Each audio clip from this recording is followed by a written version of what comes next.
Opa.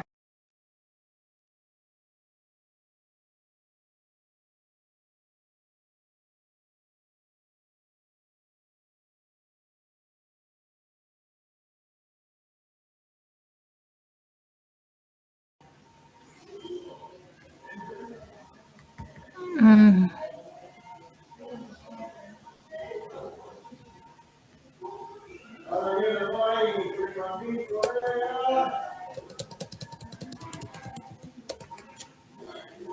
A ver.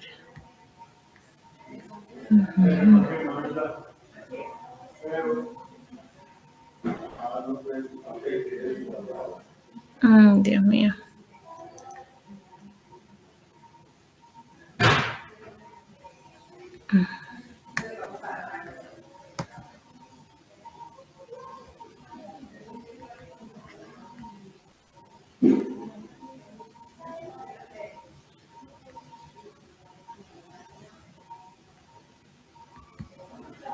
Me muero.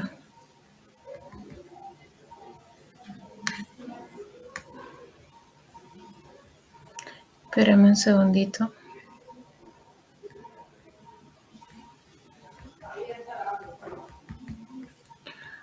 A ver.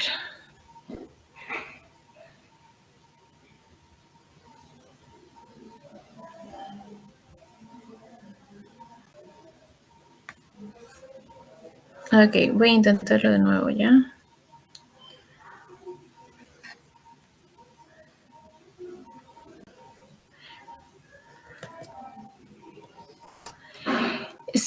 ¿Alguien me puede confirmar qué es lo que se ve en pantalla? Sí, doctora, se ve la pantalla. Anestesia general. Ah, muy bien. Listo, comenzamos. Hoy tenemos que avanzar 2 temas. El primero va a ser anestesia general y el siguiente va a ser anestesia peridural. Dado los problemas de audio, no tengo la menor idea de si pueda reproducir el video que vamos a ver en estas diapositivas, pero a ver cómo nos va, ¿ya? Bueno, en lo que es anestesia general, la anestesia general es uno de los procedimientos anestésicos, es decir, que existen más procedimientos anestésicos aparte de anestesia general. Este es el cual engloba lo que es la intubación endotraqueal y la pérdida de conciencia por completo del paciente. Así como lo ven en la imagen, involucra una mezcla, es posible que involucre una mezcla de gases, la relajación muscular amerita que se precise de un ventilador, que es la bolsita que tenemos acá atrás, que está funcionando como pulmón en ese momento de la paciente, para poder suplir las demandas de oxígeno y el intercambio alveolo capilar que necesita esta paciente durante este procedimiento. Recuerden que todos los anestésicos que usamos tienen la función de ayudarnos a abolir las funciones del paciente. Acuérdense de lo que mencionábamos en la historia de la anestesia, sucedía en épocas en donde los pacientes o eran sometidos a cirugía sin ningún tipo de anestesia, poco a poco fueron creándose los anestésicos generales, en primer plano los inhalatorios, ya después empezaron a venir los endovenosos y todo eso, ¿no? Pero eso lo vamos a ver más adelante. Y no podían suplir por completo todo lo que son las esferas que tenemos que englobar en la anestesia general. Es decir, si uno me daba sedación, no me daba analgesia. Si uno me daba analgesia, no me daba amnesia. Entonces, básicamente, el estado de anestesia general en el que se lo introduce al paciente necesita que abolamos a todo lo que son los sentidos del paciente. El sentido al dolor, el sentido al tacto, o sea, no tiene que sentir nada por completo el paciente, pero durante todo el procedimiento quirúrgico.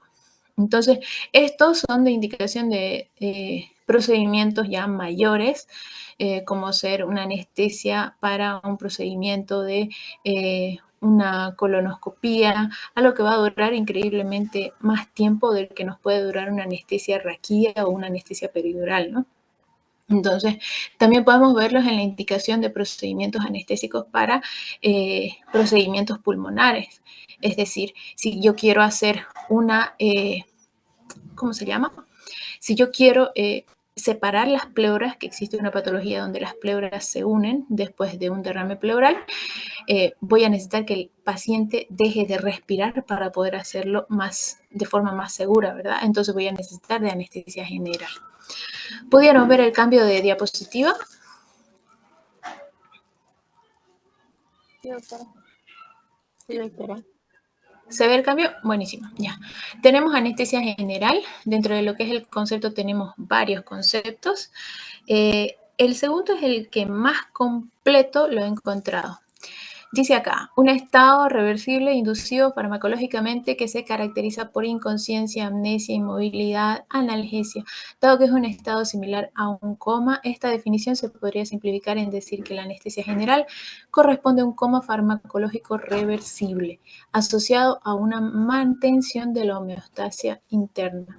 Todo aquello con la finalidad de proporcionar las mejores condiciones para el cirujano, para que el cirujano desarrolle su labor con el mínimo impacto físico y psíquico posible sobre el paciente.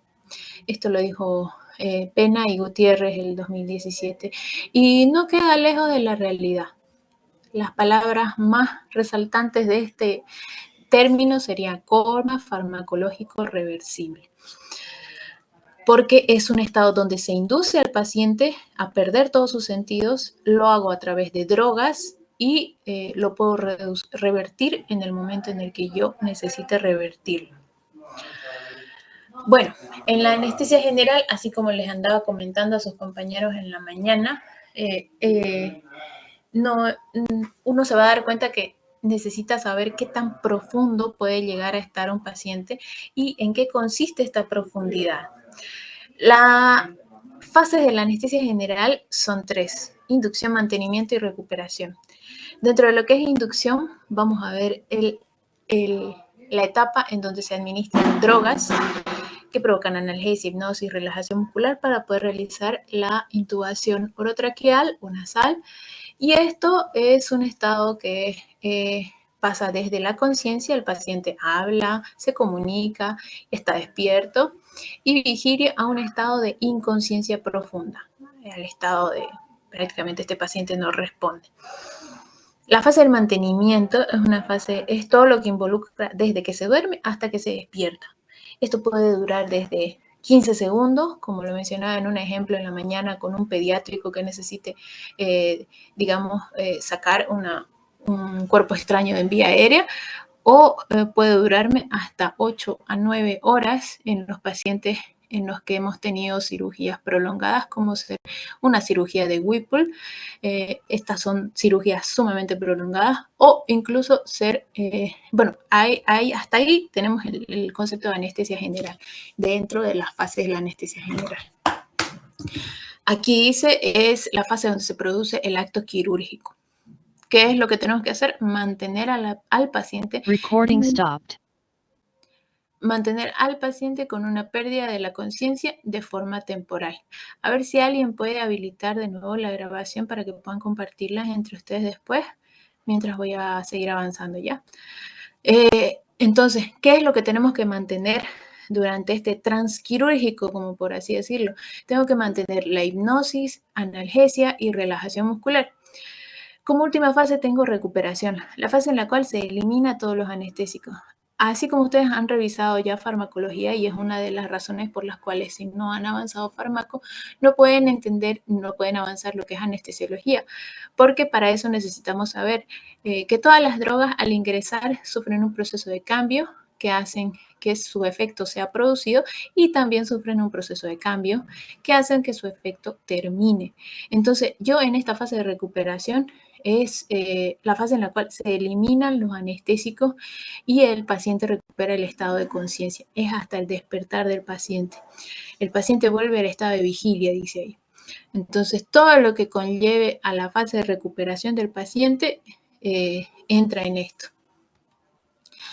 Dentro de lo que son los pilares fundamentales, a esto me voy con que sí o sí necesito que esté bajo control durante el transquirúrgico. Podemos hablar de amnesia, hipnosis, analgesia, control de reflejos y relajación muscular. Antes se mencionaban solo 3, hipnóticos, analgésicos y relajantes musculares. Espérame tantito. Para evitar, acá, amnesia, para evitar el recuerdo traumático, o sea, lo primero que quiero es que el paciente no se acuerde qué es lo que está pasando dentro de ese quirófano. Hipnosis es una disminución del estado de conciencia, es lo mismo que decir provocar que se duerma, es lo mismo. Una disminución del estado de conciencia hasta que el paciente esté profundamente dormido. Analgesia, así como lo dice, es abolir el dolor del paciente y que no sienta nada de dolor, que es la finalidad de la anestesia. Control de reflejo. ¿Qué pasa? El paciente sí o sí va a tener reflejo. Si ustedes han revisado en fisiología, todo el cuerpo se basa en reflejos. Ya tener un buen control de reflejos siempre se genere reflejo siempre que se genere alguna sensación. Esto genera una respuesta que se presenta como cambios en la presión arterial, taquicardia y bradicardia. Van a haber reflejos que voy a poder abolir, como van a haber reflejos que no voy a poder abolir, pero tengo que controlarlos. A esto se refiere este pilar. Y relajación muscular, que es la más importante para los cirujanos, que no se mueva para nada el paciente para que puedan trabajar tranquilamente. Entonces, si yo les pregunto a ustedes ahorita, ¿cuál sería el anestésico general ideal? ¿Qué me dirían antes de conocer todas las drogas? El que tenga todo esto, ¿verdad? El que tenga los 5 pilares dentro de un envase, en una ampollita, fácil de administrar y en un ml. Pero no viene así. Lamentablemente las drogas tienen una función y su función es específica, ¿no? Podemos ver algunas como efectos adversos que provocan otras, pero normalmente se espera que todos estos medicamentos nosotros los asociemos, por eso era lo que le comentaba a uno de sus compañeros, es como si nosotros agarremos una ollita de esas de brujita y empecemos a echar sustancias para poder completar todo lo que queremos controlar, ¿no? Uno me va a dar amnesia, voy a agarrar otra droga que me va a dar hipnosis, voy a agarrar otra droga que me va a dar analgesia. Estos me van a ayudar con el control de reflejo y otra droga que me ayude con la relajación muscular. Entonces, es algo complejo de hacer y tiene que ser específico y tiene que ser con cuidado, con cautela y controlado, ¿no? Más que todo, a eso se refiere anestesia general, a controlar todo este proceso que ocurre desde que yo duermo al paciente hasta que lo despierto. Dentro de lo que es la inducción tenemos acá nuevamente analgesia, relajación muscular e hipnosis, pero viendo esto desde un estado específicamente de fármaco, lo vamos a ver algo parecido a esto. Dentro de los inhalatorios tenemos la familia del óxido nitroso y la familia de los halogenados. Dentro de los halogenados, el más usado actualmente es el sevoflurano. Ya alotano, eflorano, isoflurano, uno, o no lo encontramos dentro del país, y dos, o ya se encuentra en desuso. Para ayudarnos con la hipnosis también tenemos drogas endovenosas como los barbitúricos, las benzodiazepinas, ketamina, propofol y atomidato. Son drogas que nos han ayudado muchísimo para el tratamiento o la pérdida de la conciencia, como lo dice, esto ya lo hemos revisado en farmacología. Dentro de lo que es relajación muscular tenemos 2 grandes familias, los despolarizantes y los no despolarizantes. Agonistas de los receptores nicotínicos, dentro de los despolarizantes succinicolina y succemetonio, y los no despolarizantes, receptores postsinápticos, nicotínicos y antagonistas competitivos, como ser el atracurio. Dentro de lo que es el área de la analgesia, vamos a revisar lo que son los opiáceos mayores. Pero como les comentaba para el primer parcial, por suerte para ustedes, no vamos a encontrar mucho de estas drogas dentro de los exámenes. Viendo lo que son las etapas de profundidad de la anestesia de Gödel, etapas de profundidad, o sea, qué tan profundo está el paciente. Si yo voy a dormir a alguien, voy a correr de una delgada línea entre que se duerma suavito y se esté moviendo todo el tiempo, a que esté profundamente dormido y que prácticamente no respire. Entonces, a eso se basan las etapas de profundidad. Gödel, en un entonces, en 1937, casi 100 años después, ¿no? Imagínense, de la primera anestesia, 1846, de un 16 de octubre. Gödel empezó a clasificar esta etapa de profundidad porque ahí era donde surgía el se te pasó la mano o se les pasó la anestesia. No sé si alguno ha escuchado antes ese comentario. Entonces, Gödel decía, ¿por qué a unos se les pasa la anestesia y a otros no se les pasa la anestesia? Entonces creó una escala que ahora prácticamente es algo que todo el mundo conoce, todo el mundo puede identificar y identificando esto podemos prevenir rápidamente al paciente que vaya a entrar en parada respiratoria y ayudar y solucionar ese problema.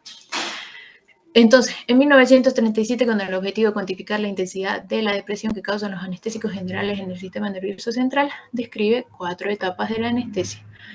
Tenemos como las etapas de Gödel, etapas de profundidad anestésica. En la 1 tenemos inducción, en la 2 excitación o delirio, y en la 3 anestesia quirúrgica, y en la 4 parálisis vulvar.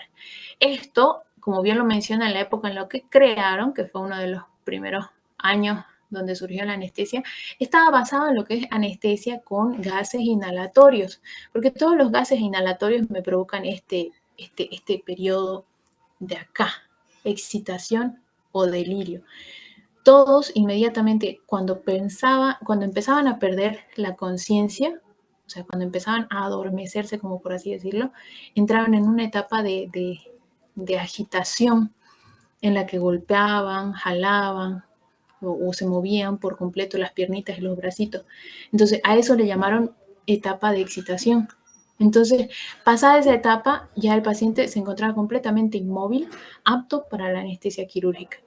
Y, obviamente, un poquito más abajo tenemos la parálisis vulvar. ¿Quién me puede decir para qué servía el bulbo raquídeo?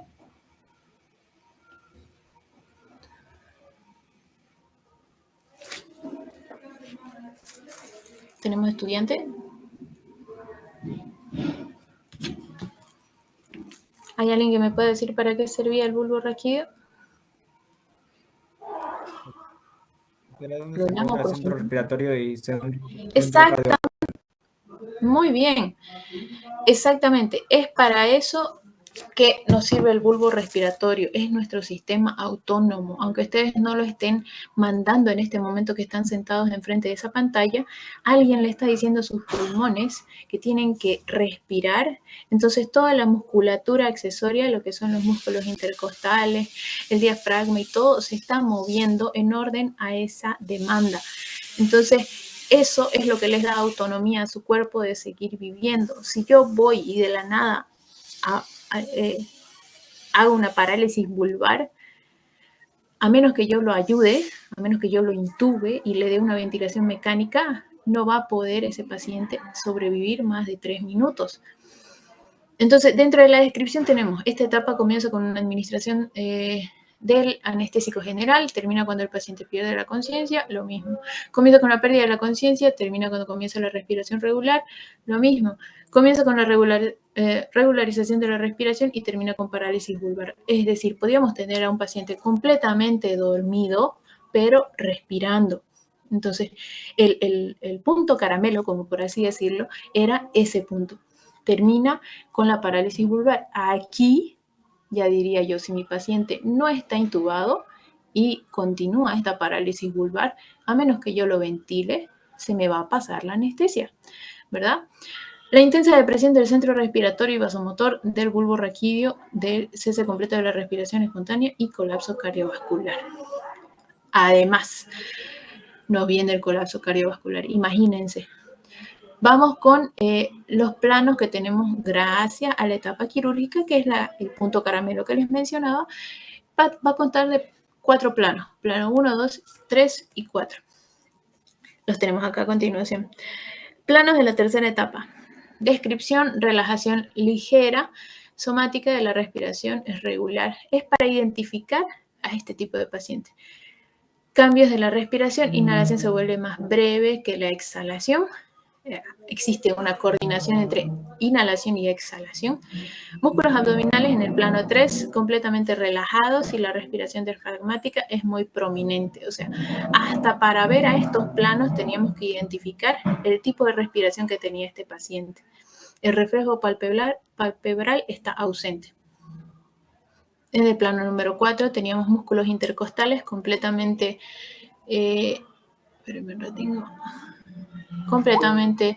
paralizados. Se produce un movimiento paradójico de la caja torácica y la respiración es irregular y las pupilas están completamente dilatadas. Esa era la forma en la que nosotros describíamos en qué plano nuestro paciente ingresaba o salía de la etapa quirúrgica de anestesia. O sea, mientras más profundo voy, o sea, ¿dónde está acá? Profundo voy del plano 1, 2, 3 y 4, sabía que si estaba en el plano 3 y yo estoy esperando que elimine, tenía que buscar estos signos para esperar que salga el paciente de plano, ¿verdad? Acá tenemos respiración regular y profunda, pulso arterial normal, miosis, reflejo con eso, ya son un poco más de inspección de signos del paciente que se pueden ver a lo largo de estas etapas. Bueno, la premedicación y la preparación, ¿no? Siempre antes de este tipo de paciente, antes de empezar la anestesia general, lo que necesito hacer es disminuir su ansiedad. El paciente va a estar asustado, va a estar intranquilo. Y ustedes no subestimen a un paciente asustado. Un paciente asustado hasta puede ser muy poco colaborador. Ahora imagínense un niño que está 10 veces más asustado que ustedes. Entonces empiezan a gritar, empiezan a llorar, empiezan a patear, te agarran el esteto y te lo tiran en la cara. O sea, siempre va a haber un poco de ansiedad y no está de más disminuirlo. Analgesia preventiva por los efectos que va a causar la intubación orotraqueal, profilaxis específica, antiarrítmicos, antibióticos, monitorización. Siempre, si vamos a intubar a un paciente, primero electrocardiograma, presión arterial, oxímetro de pulso. Y sin olvidar, importantísimo, la vía endovenosa. Como íbamos mencionando, la anestesia general, vamos a tener varios tipos. No solamente existe una, no solamente existe un protocolo para hacer anestesia general, existen varios. Dentro de ellos está, según el tipo de drogas que vamos a utilizar, la anestesia inhalatoria, también puede ser endovenosa, según el tipo de combinaciones que vamos a hacer, puede ser balanceada, puede ser mixta, y por último, no la incluyen en mucho como tipo de anestesia, pero yo se las voy a mencionar al final de las diapositivas, y esta se llama sedación. Dentro de lo que es anestesia general, vamos a ver anestesia general inhalatoria, que es lo que involucra los gases. Con uno de los grupos pudimos ver esto, si no me equivoco. Acá está la máquina de anestesia, no es muy diferente a la que pudimos ver. Acá tiene los monitores para ver signos vitales, acá está el monitor para ver parámetros ventilatorios. Todo lo que son parámetros ventilatorios se pueden manejar ahí. También tenemos la máquina de anestesia, aquí está. ¿Se acuerdan de la etiqueta amarilla? La etiqueta amarilla siempre. Acá se coloca el sevoflurane y acá muy probablemente el óxido nitroso. Dentro de estos circuitos se coloca lo que es el anestésico inhalatorio, hablamos de anestesia inhalatoria, se coloca el anestésico inhalatorio y esto, junto con todos los mecanismos de ventilación que tiene esta máquina, me va a combinar el gas anestésico con la ventilación del paciente. Aquella en la que se produce hipnosis a través de medicamentos que se absorben mediante inhalación o respiración. Acá tenemos su ejemplo: alotano, enflurano, sevoflurano, isoflurano y deflurano. El paciente sí o sí tiene que estar intubado, acuérdense, si no, no podemos identificar los planos donde vamos a ver y nuestro paciente deja de respirar y nosotros sin intubar al paciente. Y esta es la forma en la que se induce, ¿no? Con una mascarilla, se apertura el gas anestésico, debe estar por aquí atrás. Se apertura el gas anestésico y se administra la anestesia. Dentro de estos tenemos lo que es anestesia general endovenosa, ya más o menos en este último siglo hemos tenido muchos avances en lo que es la anestesia y uno de los más grandes y más bonitos ha sido la anestesia endovenosa. La anestesia endovenosa solamente se permite el uso de anestésicos a través de una vía. Acá tienen lo más importante, la vía, y las drogas que utilizamos son endovenosas. aquellas que se produce hipnosis y pérdida de la conciencia a través de los medicamentos aplicados por vía venosa, tales como las benzodiazepinas, opiáceos y relajantes musculares e inductores del sueño, tanto como para la inducción como para el mantenimiento, ¿no? Anestesia general balanceada, tenemos algo para recordarlo. Se refiere para la anestesia general en la cual existe una asociación de varios medicamentos anestésicos endovenosos e inhalatorios. Acuérdense, es una combinación de los últimos dos, con el propósito de producir un equilibrio o balanceo de la anestesia, conduciendo a un estado hemodinámico adecuado en el paciente con mínimas repercusiones y complicaciones posibles. Acá tenemos la anestesia general mixta. La anestesia general mixta, ¿cuál creen que es la diferencia entre la anestesia general mixta y la balanceada? Medio similares los títulos, pero acá designa lo que es anestesia general con un procedimiento regional. Este es el procedimiento que estábamos viendo en quirófano. El paciente sentado se le realiza una punción, ya sea peridural o raquídea, y asociado a eso le aumentamos anestesia general. ¿Cómo y cuándo se utiliza eso?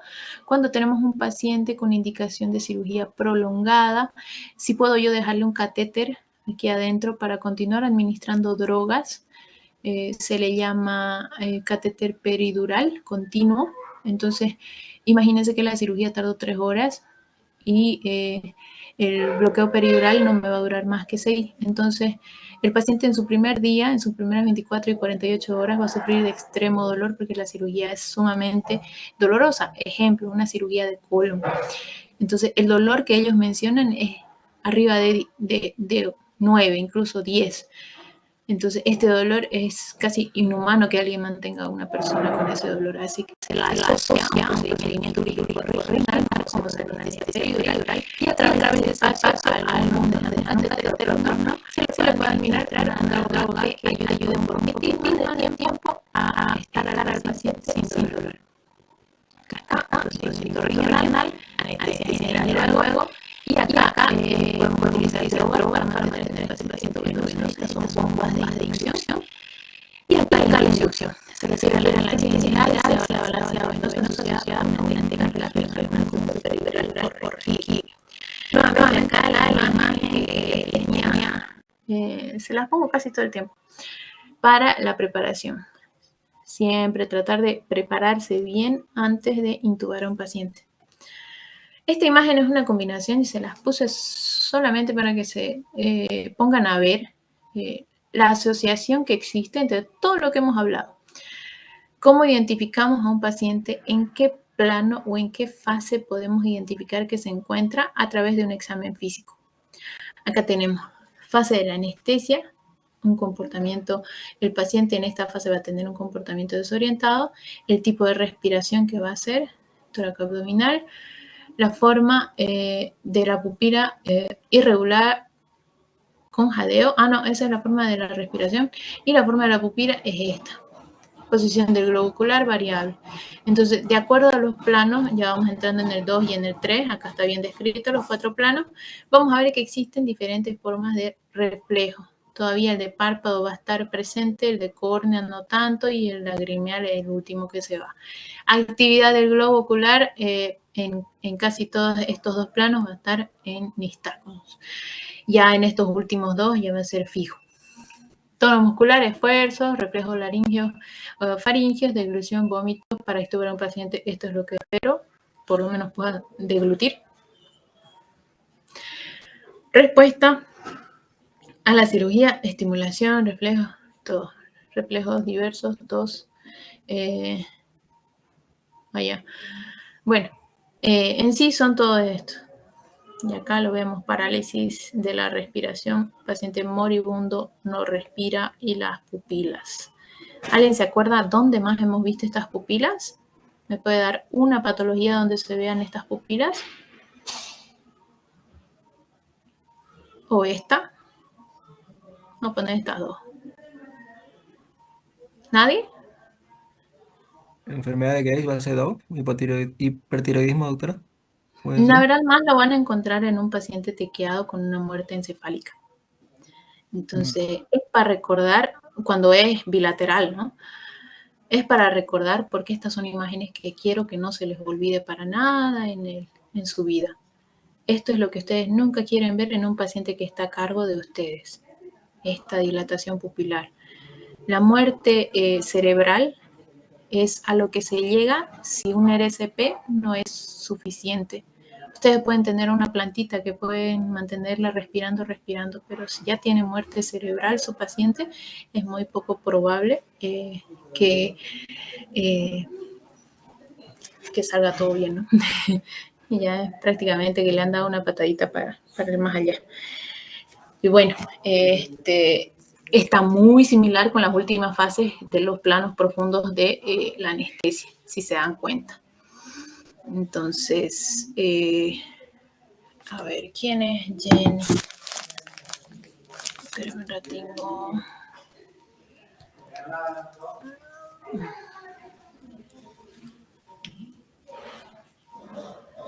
Ahí está. ¿Puede grabar Jenny? Ahí está. Anestesia general. Fármacos utilizados durante una anestesia general. Todo lo que hemos visto hace rato en la imagen. Narcóticos, relajantes neuromusculares, inductores hipnóticos y halogenados. Dentro de lo que es el estadio. Buenas tardes. No puedo grabar. No le creo. A ver, vamos a cambiar. De esta reunión de Zoom.